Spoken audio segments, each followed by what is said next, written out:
Dr. Erica and Dr. Linda, welcome to Weird Sauce, and thank you for making time to have this conversation with us today. Could you kindly introduce yourselves to our audience here?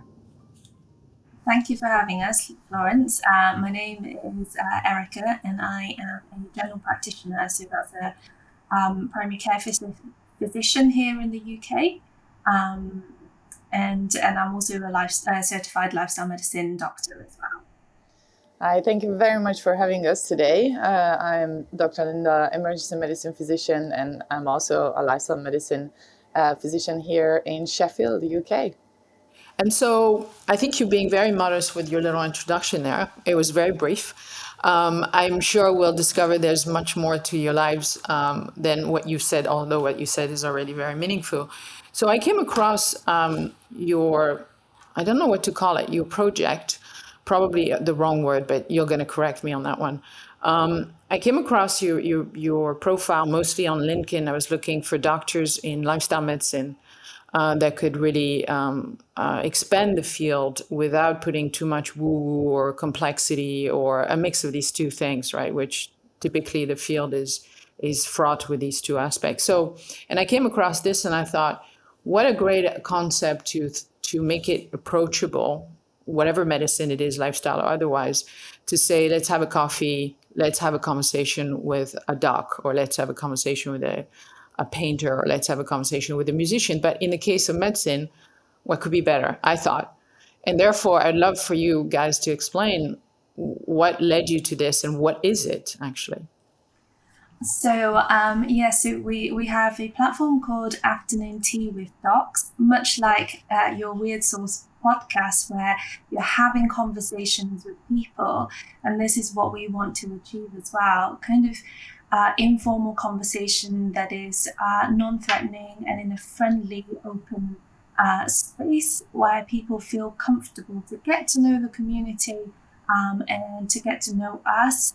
And to share their experiences, any successes, difficulties, and things like that, to help build healthful lifestyle practices.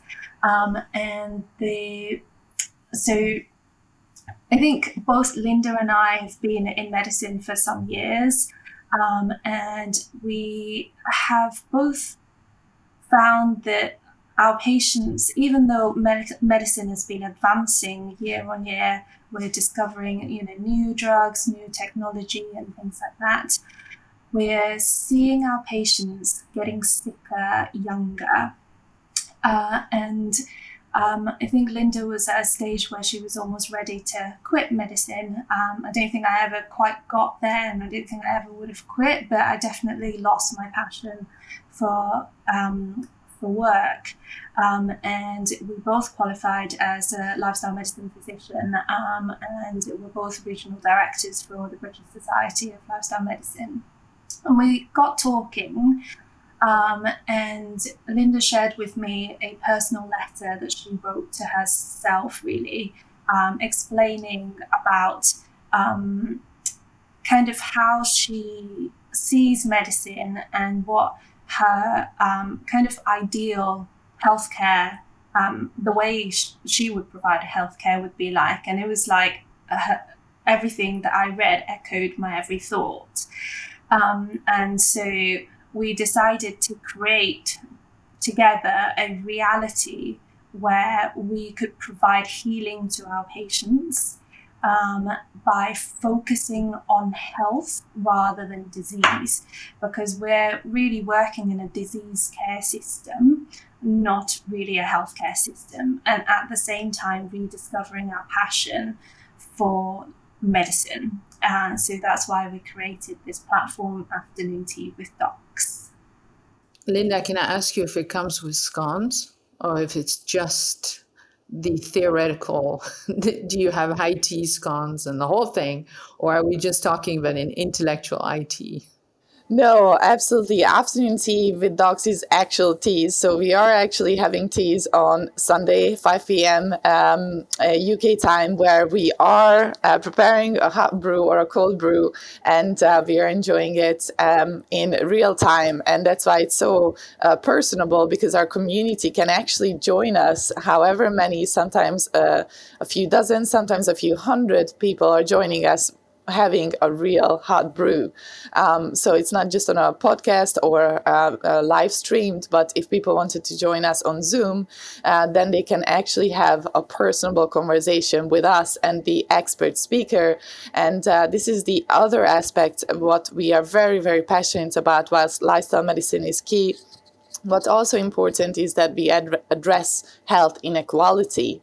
And unfortunately, due to lack of time in the UK, doctors are not really able to give that quality time to their patients, to create that report, that bonding that is required to actual true healing for the patient.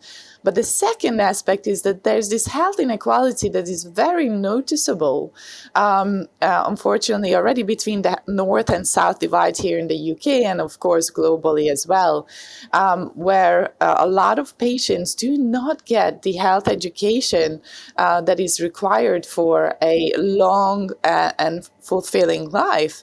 And I really loved, Florence, what you mentioned, that you picked up that we try to create a no thrill, simple approach to delivering medicine. Because whilst we appreciate that not everybody has technology, we hope to reach as many people as we can through these conversations and educate them in a very simple, very straightforward talking way about evidence-based lifestyle medicine practices. So we break down the science and we deliver it through these really accessible conversations. So as I mentioned, we have them on Zoom, but also we remove the boundaries in case that people cannot log on to Zoom, by streaming it to Facebook as well as on Instagram. And hopefully in the future, they will allow us to stream it to LinkedIn as well. I would also just add here that Afternoon Tea with Docs was created in the middle of the pandemic. And one of the reasons why we created this platform also was we recognized that social isolation was a massive problem, especially during the pandemic. And me working in primary care was seeing this on a day-to-day basis. And even Linda in the emergency department was seeing people who ended up in hospital due to social isolation. And so the idea of this afternoon tea as well is an informal get together, really, so that people can have a chat, make some new friends. And we're seeing this unfold, and we're seeing people comment on each other's haircut, and they're meeting outside of our Zoom sessions to share recipes and teach each other how to cook. And this is just incredible for us to see that people from different parts of the world and people from different parts of the UK are connecting, and thanks to technology, and we were just saying, although the pandemic has been awful in many ways, it has provided this opportunity where people are becoming more innovative, and we're reaching out, not so scared of online meeting other people. And it's been a wonderful opportunity for Linda and I to meet so many people from all over the world, like yourself, Florence. It's been really fun, actually. Absolutely. And our guests are really what keeps us going every single Sunday. Just came back from a holiday one day early just to make sure that we can, meet our guests again on Sunday, because the internet connection on my holiday wasn't so good. So they're just amazing. They come and show up, and we are having tea and cooking together. And it's just really, really fun. And you did mention, Erica, about the pandemic, how sad it was. And whilst I tried to forget it, unfortunately, I was COVID doctor in recess the whole year. When there was a lot of questions if COVID exists or not, I was sitting there in full PPE, holding people's hands on their last hours. And we had a huge death rate. And these people really couldn't see their beloveds on their last hours. And sadly, as you mentioned about community, a lot of elderly people came in with suicidal attempts as well. Because they just said, if this is life, if this is isolation and this is my life, then I don't want any of it. I want out. It was horrendous to see that. And unfortunately, this isolation continues to be because people are not really reaching out. They forgot how to do it. And they forgot how to be, very communal because of this scare that we had. Mm-hmm. I think something strikes me in similar discussion I had with Dr. Kelly. Dr. Robert Kelly is a cardiologist practicing out of Ireland, and he said something really striking when we were discussing this idea of fear-induced. So there's fear that is proportional, so to speak, to the threat, and then there was other fear that obviously could not be controlled. The perception of the fear, particularly in the elderly people. But he said he had a cohort of patients who used to be very active, used to enjoy traveling, used, to do lots of things. The moment lockdown happens, post-lockdown, even though the threat was now understood and could be mitigated with very precise things, it didn't come back for these patients. And then the threat then became shifted towards any association, any social engagement is in itself a threat, which then he was pondering how much of that would there be a long-term damage. So people would have lost the muscle of community and the fact that there is no such thing as a riskless life. That's not to diminish the risk of COVID or any other pathogenic illness that we may encounter. But it's to say that there's a proportionate response to it. And I'm wondering whether you've seen this as well, that somehow, especially now that we're in sort of a transition phase of the pandemic, what is the situation on your side about this particular strange muscle that seems to be altered in social gathering? So in general practice, I definitely do see this. Elderly people and even actually younger people as well who would telephone. I think now a bit less so, but earlier on in the pandemic, when you see people with actually life-threatening conditions and you're urging them to go into hospital, and they say to you outright, no, I'm not going, I'd rather die at home than go into hospital. And that was very, very sad to see. I'm encountering that less at the moment than at the earlier stages of the pandemic. But I would say that this isn't just a problem within the pandemic, but also before the pandemic. You talked about risks and perception of risks, but I think a lot that there is a piece about purpose as well in this. And I saw before the pandemic, some people were already living in isolation, especially our elderly community. And I would go in and visit them in their home environment. And when I was a trainee, I had a bit more time and I could see that they've lost their purpose. Their children are grown up, their grandchildren are grown up, and they have lost that kind of role of being, the caring parent and providing for their family, doing things for them. And they're now living in isolation. So much so that they can't come to see a doctor, that I had to go in to see them. For these people, sometimes they just need people to spend some time with them, maybe a befriending service or something like that. But I, as a trainee, when I had a bit more time, I would sit there and they would show me their photo albums of, their whole family photo album. And other people say, why are you spending time like 1 hour on a home visit? And I was like, well, I do actually have that little bit of extra time at the moment because I don't have a very long clinic list. Now I cannot afford to spend 1 hour on a home visit because I'm running late as it is. So if I spend 1 hour in a home visit, I don't think I'd be home by midnight.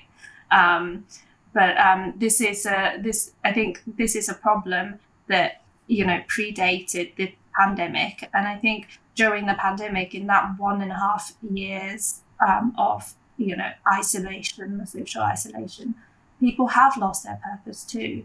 And when even simple things like if you have a group of friends that you usually socialize with, you may have a particular role in that social group that now you have lost when you're no longer meeting regularly or have lost that regular activity that you do. Definitely I'm seeing that. Yes, I think with Erica, we see the problem of purpose as a main issue that we are trying to look at and how we can tackle.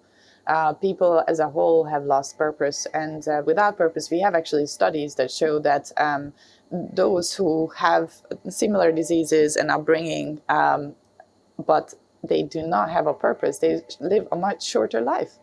And those with a meaning and purpose in their lives actually outlive those even with diseases.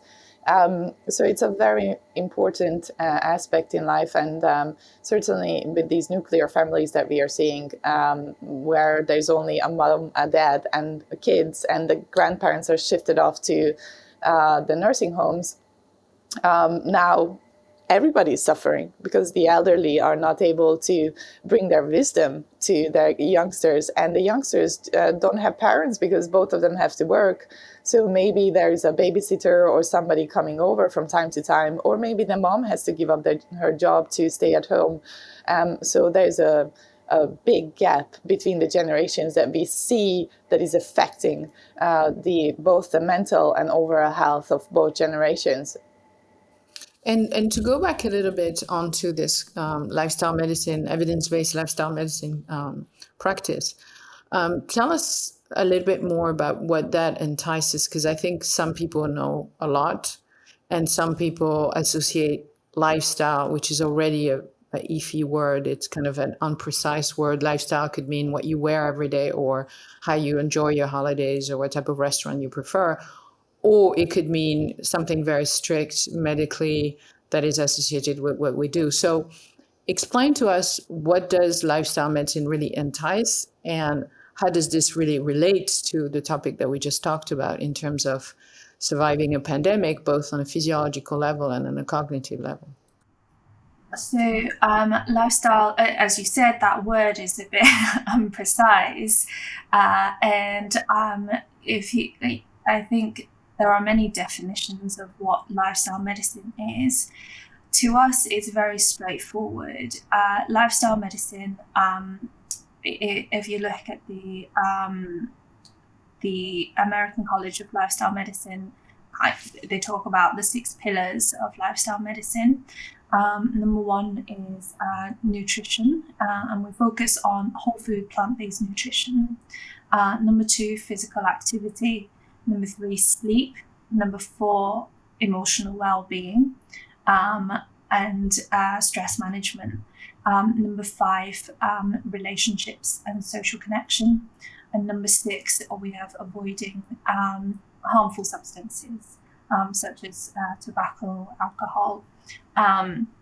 So these are the 6 pillars of lifestyle medicine, and it is an evidence-based specialty, as you mentioned, and we have decades of evidence to back up why these practices are important in maintaining health, and it is not an alternative medicine and it is to be practiced alongside, if you like, mainstream medicine.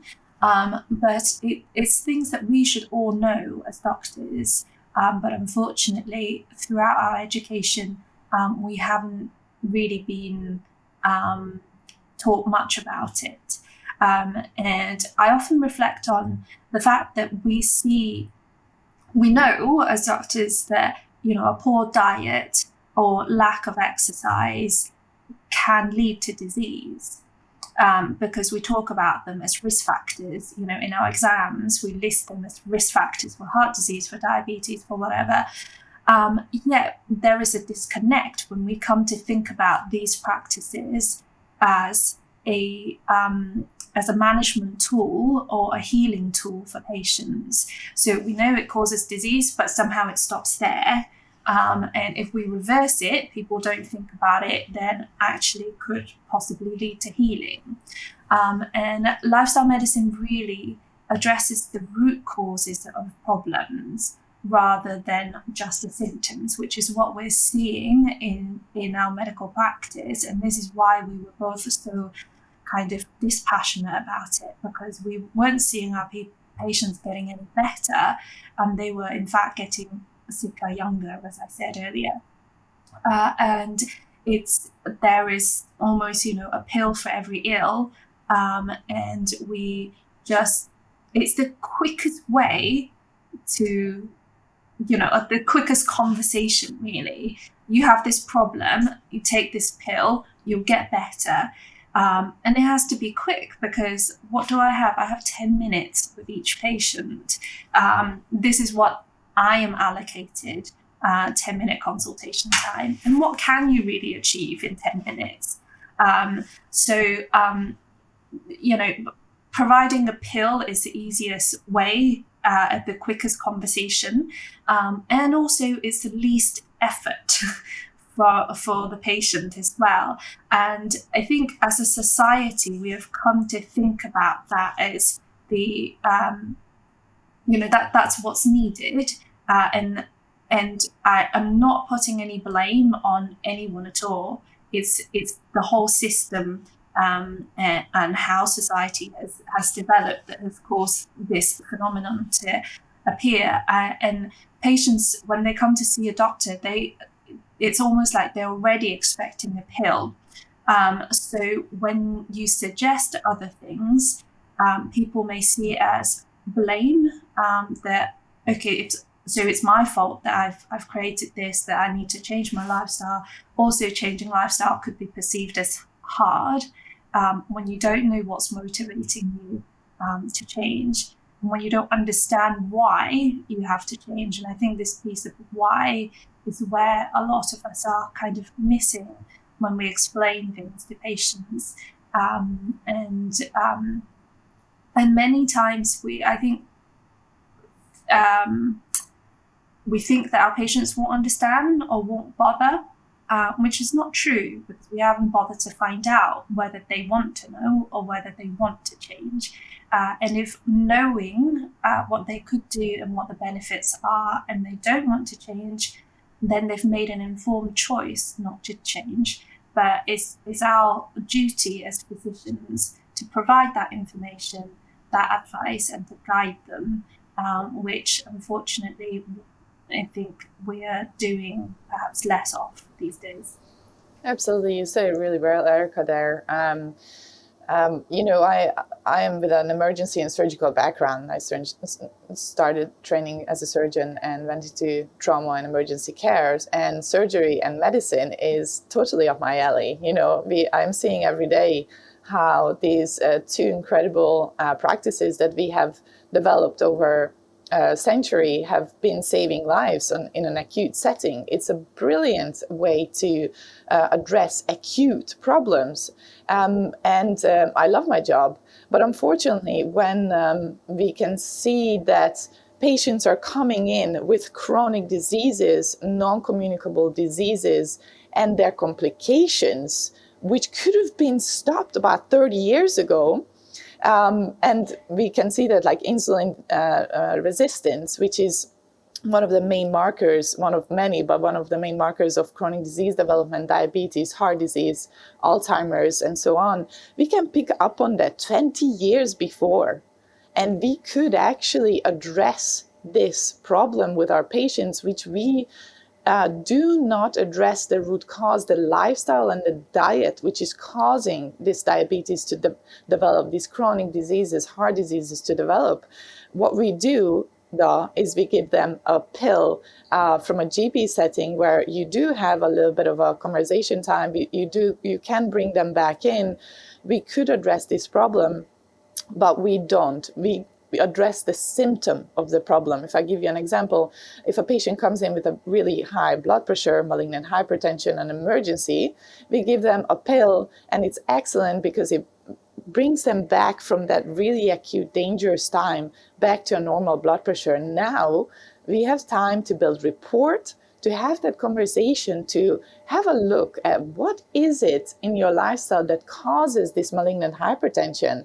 Let's change those things, over time, and I'll follow you up and I'll see how you're doing with it. There will be always ups and downs with your lifestyle and diet because life is very complex, but we can address them and actually prevent these complications coming back in 20, 30 years.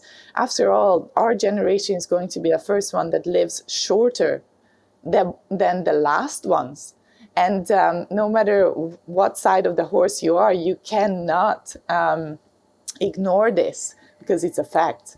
Our youth is living in a more set up Western world where there's technology, computers, and we are possibly living better than ever in houses and everybody has a car and so on.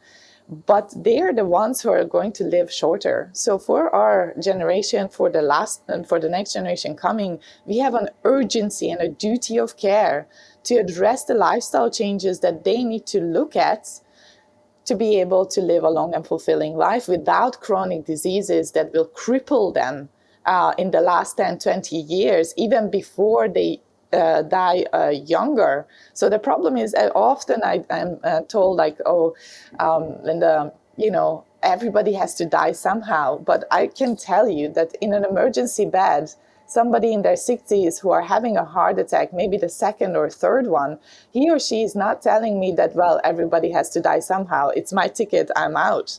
They are definitely not saying that. And they wish that we could have addressed those issues before. So this saying that, yes, today I can eat whatever I want for tomorrow, or I can, live a life where I'm only working, 20 hours a day to achieve some kind of economical freedom. This is an illusion that we have been pushed into believing is the way to live, is the way to be. But actually, when you get there, often I read interviews with CEOs, when they get to the highest level, they have everything, the yachts, they ask, what now? I'm feeling just the same as I felt maybe 15 years ago when I was hustling, but now I don't even have a purpose any longer. I have it all. So what now? And I have lived and I worked so hard and I ate maybe on the go all the time, and all of this has been affecting them. And very, very sadly, these patients who have lived so high and fast, they come in with chronic diseases early and they can't even achieve or enjoy their lives in the last 10, 15 years of their lives when they have retired. So we have to pull back and ask the questions, what are we doing? What is this lifestyle that we are living? And what is our purpose on this earth? These are big questions, but all of us have to have it if we want to live a fulfilling, hopeful community life where everybody has a purpose. I think also talking about root cause as well. Sometimes it might be hard to kind of visualize what that means. And I like the analogy of, so for example, we've all experienced this. We're walking outside or walking on the beach. You get sand or stone in your shoe. And it's uncomfortable, right? And would you, keep walking and wobbling with this stone in your shoe that is causing you pain? Or, would you think about, putting a piece of a thicker socks on just so you don't feel the stone anymore? Or do you go to your doctor and say, can you prescribe me some painkillers so I can't feel this stone? Or would you think about, okay, I'm going to be more drastic and I'm going to go for an amputation and take my leg off or cut off the nerve supply? These seem a bit too drastic, don't they? But those are the kind of things that we seem to be reaching for first, rather than do the logical thing of lean on somebody, take your shoe off and shake the stone out. That's a logical thing to do. And this is what addressing the root cause is, to take that stone out rather than go and do all these other things like fix socks, painkillers, take off your nerve or an amputation. Like we don't need to get to that stage yet. And we can simply just take the stone out, which is addressing the root cause of the problem.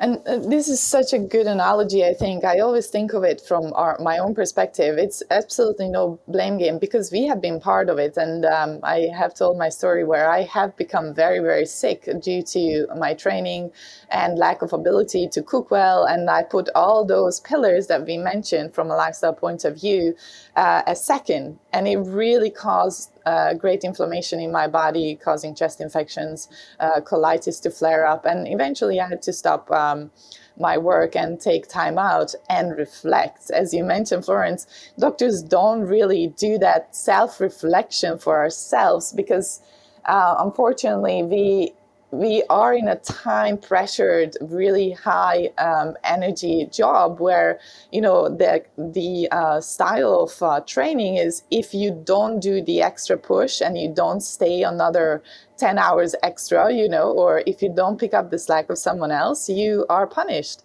And the way that you are measured, and I think in a lot of career-led jobs nowadays, more and more, your value is based on how many hours you spend at work. How can you give up your kids and put your job in front? These are the values, how we are putting people up in our society. And the truth is that those are the values, how you take care of yourself, how you take care of your community, family, and friends. So when we look at a practical aspect of lifestyle medicine, from my perspective and those in these careers, is that we have to stop for a second and ask, how could we, and we have seen this in multiple sclerosis, in colitis patients whom we have interviewed on Afternoon Tea, who have had to ask this question, how can I slow down within the life that I already have? So you can have another life, of course, but you can ask yourself every day how to optimize your lifestyle. So what are we talking about here on practical terms? And for the listeners to, your guests to think about, where could I improve my lifestyle? So when we talk about a whole food plant-based diet, we have to focus on fiber and intake of real foods. Unfortunately, our environment is not set up for that. So I just went on a holiday and I was not able to eat real food. I was, if I didn't prepare. So I went into the stores. There's a lot of processed foods. If you look around, there's buns with sausages in it. There is burgers and ice cream. I mean, that is like the basic of what people eat on a holiday, particularly, and fish and chips, of course, which is great culturally, but unfortunately, it's not very good for your health. So you have to go out of your way to actually buy fresh fruits and vegetables, buy wholesome legumes, beans, and nice spices to be able to eat a wholesome, healthy dish. But if you don't go out of your way and you don't prepare for a healthy meal, unfortunately, you will fall into the pattern of eating whatever is available. And what's available is very, very unhealthy. And we can see this because of the epidemic of chronic diseases that is fueled by these foods. So we are talking about processed foods. We are talking about a lot of animal products that is available in all the foods. So one question is, how can I eat more fruits and vegetables? You can load your car with, like I do, with a lot of fruits and veg that is on hand, and you can bite into an apple while you're driving, or in your bag you can always have an apple or a pear that is accessible, and you don't have to buy the muffin or the processed food down at the cafe. And for dinner, how can I increase my, fresh salads and hearty bean stews instead of always going for the cheeses and the dairies? How could I cut out animal products and increase and add so much of the fibrous foods? So that is one question to ask. The second is, do you sleep enough? Because we are again living in a culture where sleep deprivation is a must to succeed, supposedly, right? All the successful people wake up 4 o'clock in the morning to push ahead with their career, or they don't sleep at all. That's even more celebrated. But unfortunately, once again, if you don't sleep, you cannot catch up with that again in the future. So sleep between 7 to 8 hours is a minimum, and you have to do it for your body. There's no shortcuts here. If you don't take care of these things today, you will have to have time to be sick in the future. So either way, you either do it today or you're going to spend time in the hospital. And unfortunately, this is a fact. As cruel as it sounds, it's what we are seeing every single day. And community, putting your job forward is not going to help to fulfill your community, to bring back, meaningful relationships, which we have seen, right, Erica? Loneliness is a very big problem. What are the statistics on loneliness, actually, Erica? Loneliness is equivalent to actually smoking 15 cigarettes a day. That is how bad it is for our health. That is a startling statistic. So you wouldn't think that, you being at home feeling lonely, and I would say that loneliness isn't just for people who live alone, and people who are living with other people, cohabiting. They can still be very lonely, and it is something that is an invisible problem almost. And people may feel silly to bring it up, but it isn't, because it is a huge problem. I think modern society as well, the way that we are now communicating with each other, you see people. I don't know whether you've seen that, Florence, but I've definitely gone out to eat, and I see the next table a couple, and they would both be on their phones just texting other people or on social media, and there is no conversation between them the whole dinner. I'm like, what are you doing? You're spending time with each other on your phones, and people are texting each other in the same house. They don't talk to each other, people who are in relationships, who have families, it doesn't mean that they can't also be lonely. And it's not just a problem that affects people who are elderly and live alone. I was just wondering, because you mentioned the big two players that everybody mentions when we talk about healthcare, or in this case, disease care, which is the patient side and then the doctor side.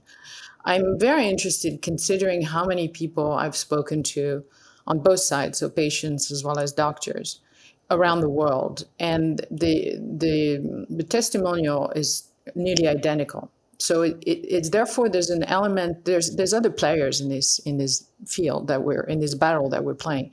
It's not just the patient and the doctors. There seem to be players at a much higher level, whether you want to call it big pharma, big food, medical education. The fact is, I have spoken to many doctors who said to me, I've had perhaps 10 hours of nutrition. And when I say nutrition, I'm talking biochemistry of nutrition in physiology. I haven't actually sat here and had some nutrition courses. And when I was teaching at the School of Medicine here, the health of medical students, I was shocked by the fact that when we suggested they put wearable devices on themselves, because it kind of started with them before they should look at other people, they were shocked by the realization that their sleep was appalling, and they knew what it meant, unlike the general population. And for example, the risk of developing type 2 diabetes with just, sleep dysregulation, and shift workers are big ones for that. So I'm wondering, what do you think the negative incentives, the black boxes that are all around this, that are to some extent forcing this false dichotomy between patient, or like, well, motivated enough, or maybe it's all about, you don't care, or you don't have the money for it, or maybe you have too much money and you didn't have enough emotion about it. And the doctor is like, well, you're not doing enough. You should run faster. Or maybe you should do more. You should go and get another degree in lifestyle medicine so that you can produce that. And you need now to be responsible for the push on your patient and so on. So it seems like the bucket is being filled on both of these sides again and again and again. And yet we don't seem by the data to have sorted it out because, of course, there are these dark forces, in my view, around. And so I was wondering, what do you think about that? Florence, this is absolutely why we have created Afternoon Tea with Docs, because of the forces which we cannot actually change at this stage, at our level where we stand. You're completely right. However we call it, we are just the pawns of the system around us. We are given the textbooks what to learn. We are given a training that if I would have known exactly, even though, I romanticize becoming a doctor and pushing into it, and like being the best trainee and spending all the time. But if I really reflected at the young age of, 21, 22, 23, what it would do to my health, I would have never gone into medicine. Because it ruins your health. The way they train us, the way they break us down, like a soldier, coming out on the other end where we just yield to everything that we are told. We have guidelines that we have to follow. Free thinking is almost, and conversations like philosophical doctors in the past do not exist any longer. We have to follow very strict rules and guidelines. And if we go one step out, we get punished very, very severely, on different degrees, but we do get punished. And because we are very sensitive to this, we always try to pull back into our own, the system's limitations. And as you said, we do not get training in nutrition. We do not get training on the subtleties and the evidence that we have on prevention and reversal of diseases. We get trained in pharmaceuticals.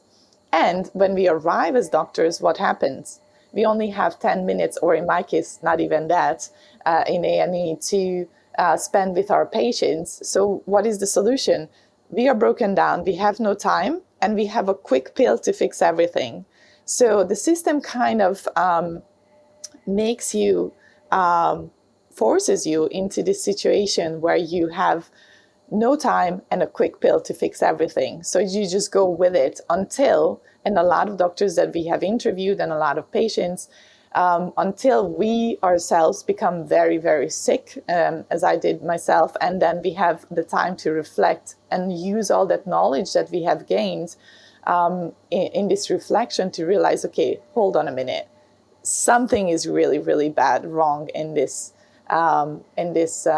situation. What are we doing? I don't like my own medicine on myself, so I cannot provide this kind of care to my patients. And yes, you can go into and look at pharmaceutical companies. And of course, it's a £1 trillion company. And there is a lot of conversations to be had around it. But I think right now with Erica, our goal is that we have not gone into medicine to create more sickness. We have not gone into not have that report. We want to have the patient relationship. We want to be there for our communities. And whilst we cannot change the world as it is, we do not have the money, the finances, the connections, and the networks to make substantial changes that are needed. What we can do is we can start talking. We can start conversations. We can start communities in the UK the way that we believe the healthcare system should be run.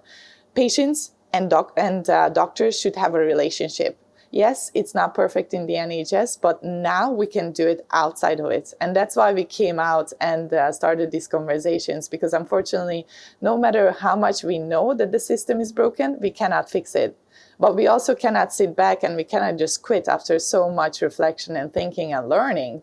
We have to do something for our patients. We have to stand up for them and say, this is wrong.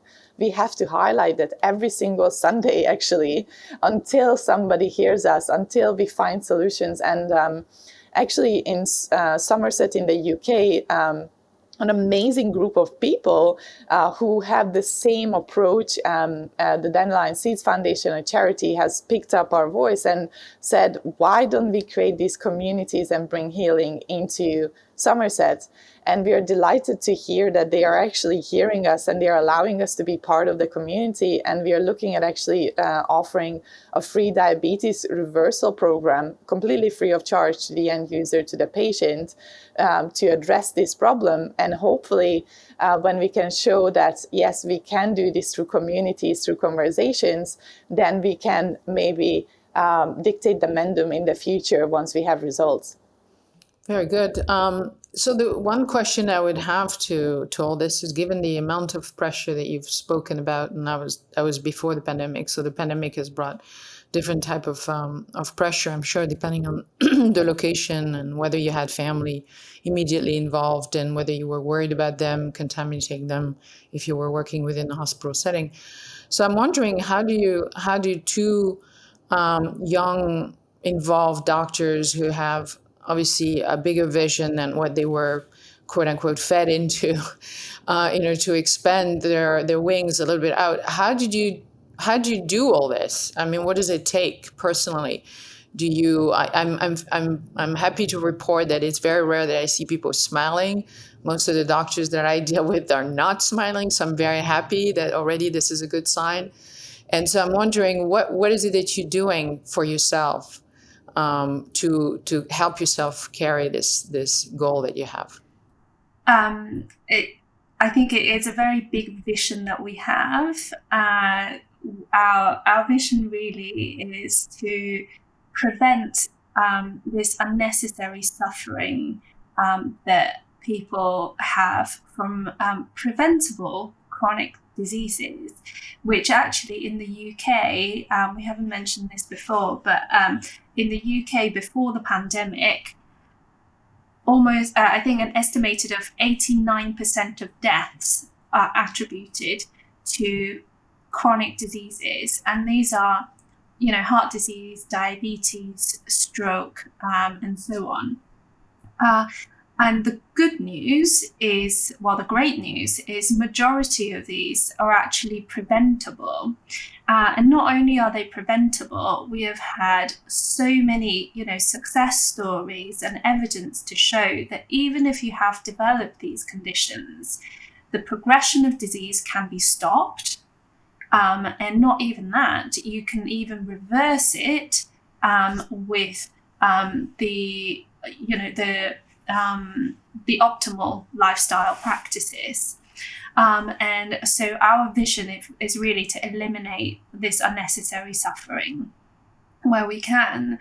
And I think what really carries us is this purpose. And we talked about purpose earlier. As for kind of day to day, how do I cope with this pressure of having so much to do?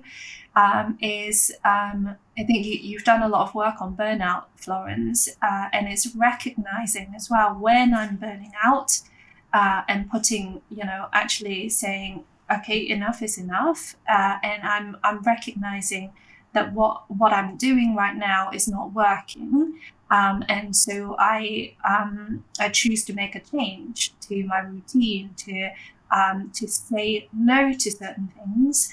And for me, is actually having one full day off a week where I turn my phone off, is on flight mode, people can't contact me, and myself and my husband, we would go out for a walk or a hike in nature, and this is our time to time for us to spend with each other, where it's quality time and it's not us coming back home and completely exhausted, and he's talking to me and my eyes are shutting going, I'm not hearing you anymore. We can actually communicate, and this is cultivating social connection, as well as spending time in nature, incorporating physical activity, and it does our health a world of good.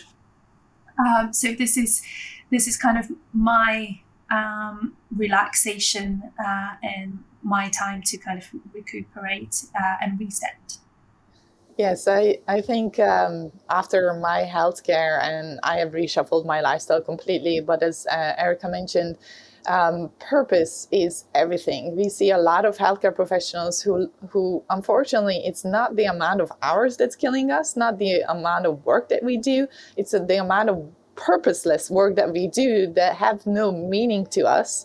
And since meeting Erica and doing afternoon tea with docs and seeing our patient, like our guests getting better every Sunday. And yesterday we had quite a few testimonials to ourselves. We don't share them, where people from California have shared how they have improved their health. And I was just texting Erica like, oh my gosh, this person just reported this, and that she's getting much better. Her inflammation, her bowels are improving. Her pleurisy is improving because of the applications of these lifestyle changes, and it just fueled me so much. And we're just, giggling about it, happy that it's just happening. We are doing the medicine that we dreamt about doing since we were little kids, where patients are getting better. And really, that's why we went into medicine, to see them getting better rather than coming in and complaining that, okay, this medication is not working, we need to up your medication some more. And that's certainly fueling our life and giving us that butterfly feeling that we were looking for, especially before I was going to quit medicine, due to the lack of purpose, due to the lack of this systematic failure around us. But we all have to take charge of our own destiny, because unfortunately there is no quick pill for anything, not diseases, but also not for our lifestyle. So one thing is definitely find purpose and meaning, honesty, and regular reflections of what is meaningful, because life is truly very short and we only have one of it. So really do something that is that speaks loudly to you. I would recommend that to everyone, to slow down in their career and say, even if you did it for 20 years and say, well, what am I going to do now? Well, it doesn't really matter how long you have done it. What matters is what you have in front of you. How many more meaningful and purposeful years you have ahead of you. So that's very important. That's key in our smiles and how we feel, like 8 o'clock in the morning. I'm not a morning person, but it's very important. And second, of course, is looking at your pillars. So eating a very high fiber diet has been instrumental in reversing my disease and many that we have seen in our interviews. And so increasing your fiber intake and real food intake from 15 grams a day that you are eating in a Western diet up to 60, 70, 80 slowly and gradually is key to a very energetic life. And second, so I'm very strict with my diet. I eat very, very healthy all the time. There's no questions. I'm not putting any more of those cookies and those processed foods that I have eaten through my training ever again. That's just a no-go. Second is sleep. So whilst we do have a lot of work, we work in the hospital, we come back, we do the projects, we learn about, Canva and how to edit videos and so on. We prioritize an 8-hour sleep. So no matter what, we are like, that's it, done. We are going to bed, waking up early in the morning, and we can continue then. There's no late nights or so on. The other thing is definitely spending time with your loved one. And how we do it with Erica as well is that we do it in nature. So we combine the healing effects of nature, exercise, and being with the person that you love.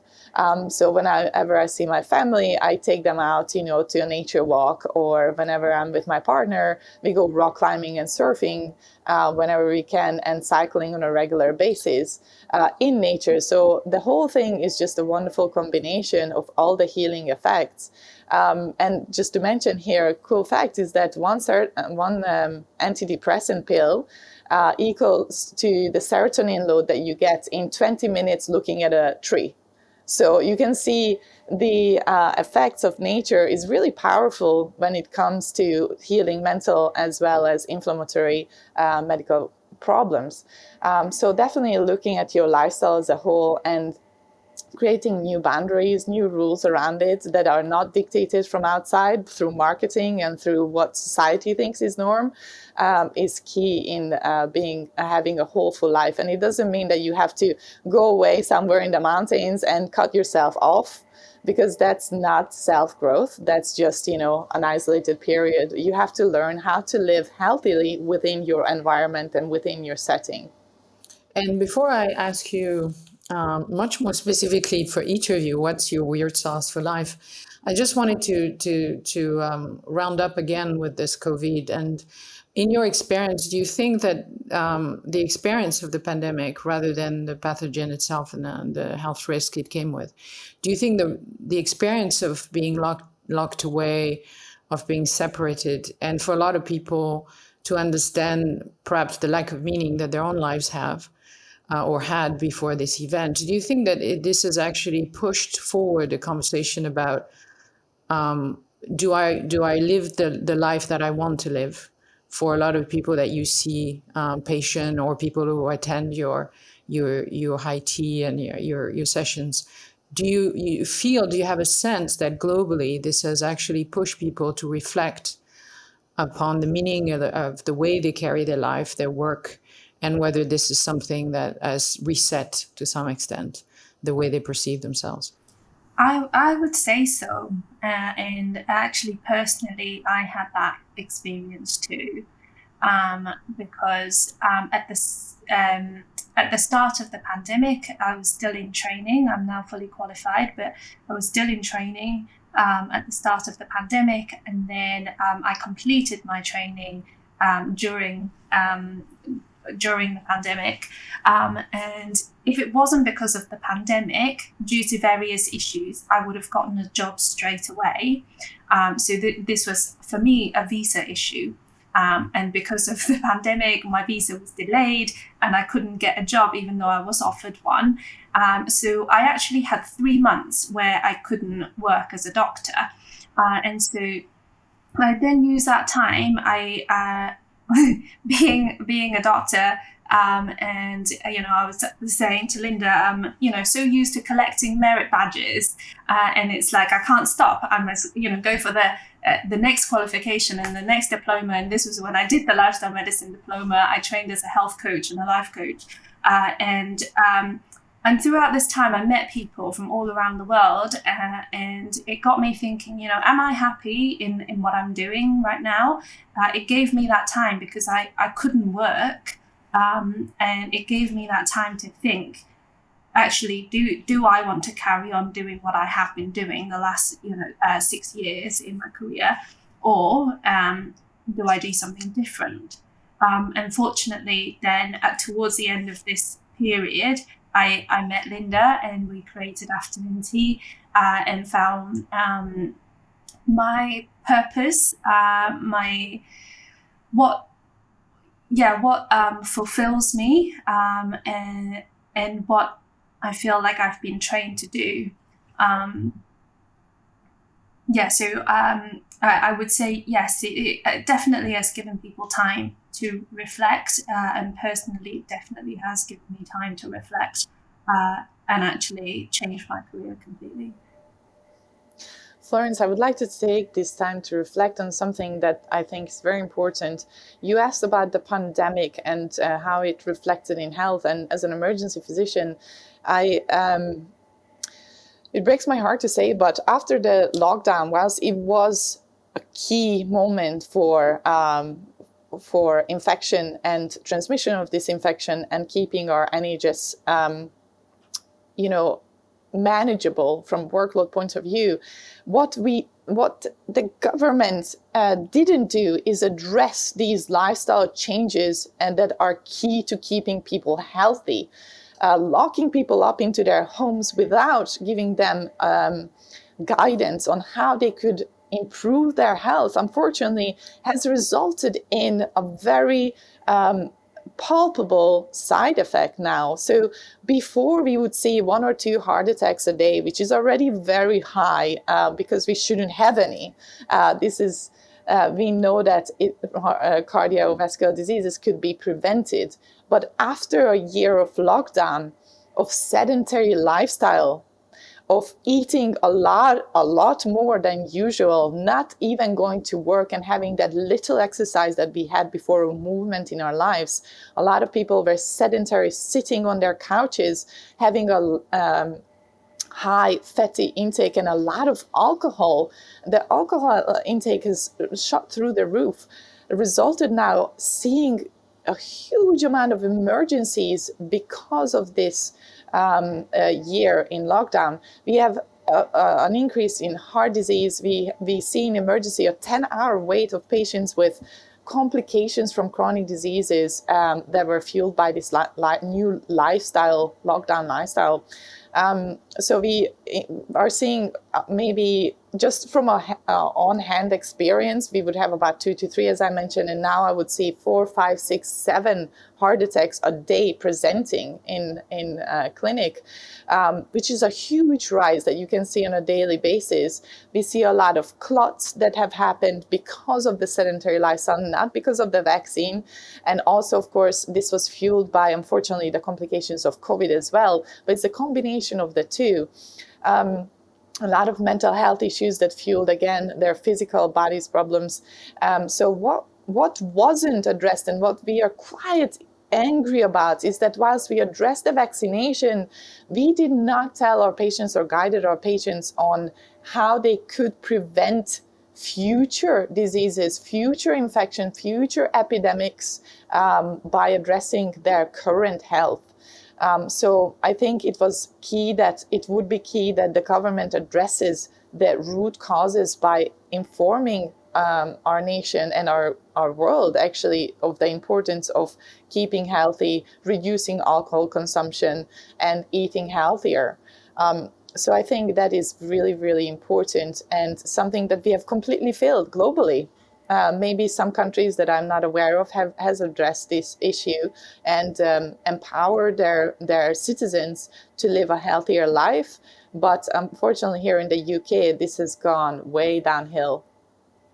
So to conclude this conversation, which I think was really interesting on so many levels, more than just the lifestyle and nutrition, lifestyle medicine, which is a very important piece, but it connects to really the life of doctors and the concept of medicine and care as we perceive it, and life itself. How this event that has gone on for now 18 months has really changed much more than our perception of a virus, but rather perhaps a perception of ourselves as well.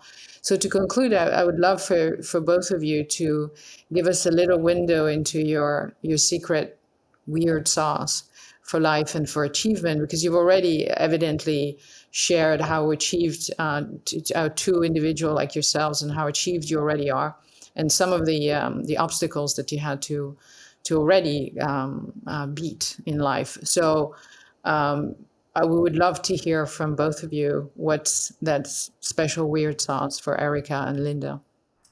I think I already shared mine earlier, of actually having one day of no kind of outside connection, but just connecting with my husband, going out for a walk, and really taking this time as quality time, listening to each other, reflecting on our week, our life. And we actually do this as well on a weekly basis. We look at what's working and what isn't working for us, and giving each other feedback in a non-judgmental way as to and sometimes we give each other, we call them stretches. So if we see that the other person might be falling short on an area, perhaps not done so much physical activity this week or something, next week I kind of challenge you to incorporate something that is helpful for you. So we do this on a weekly basis, and do a lot of reflection when we're out on our walk. But that would be, I think, would be my weird sauce. One of them amongst many. Weird sauce. I think what got me through a lot is uncensored, brutal honesty with myself, and not being afraid of walking away from things that I put myself in, and asking, is it me who wants this, or is it the world around me who wants this of me? I think there was a lot of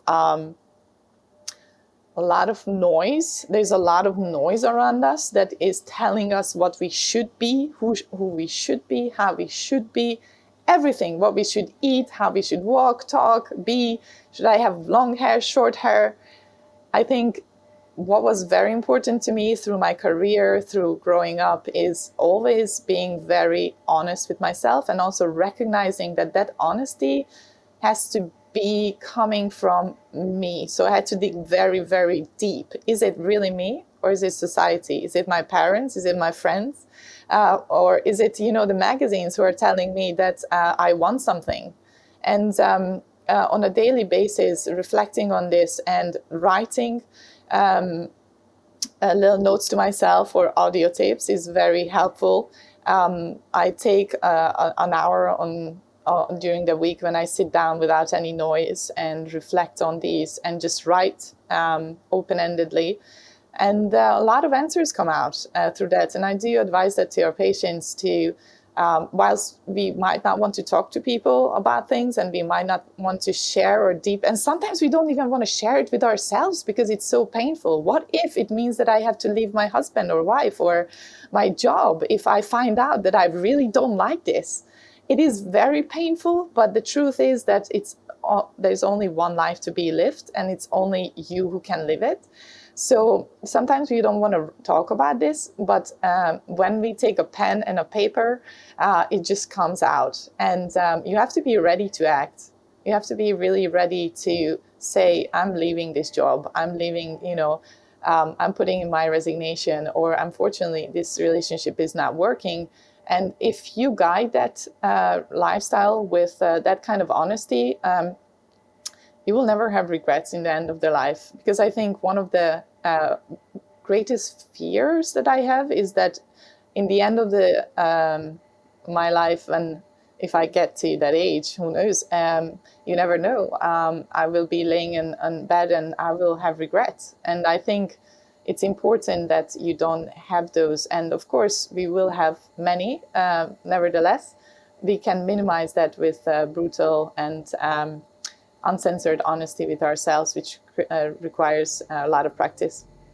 Dr. Erica and Dr. Linda, thank you so much for your time. And I encourage everybody to check your afternoon tea, high tea, whichever one you want to call them, which is both a moment of education and a moment of humanity shared together with expert people in the field of respective, emotionality, humanity, and in the field of medicine, which are both very needed right now in 2021. So I wish you all the best, and I encourage people to check you out. Thank you very much. Thank you very much, Florence. If this conversation stopped you in your track, share it with your network. You never know whose life you might change for the better. Thank you for listening. Stay curious about our next guest, and stay curious about life.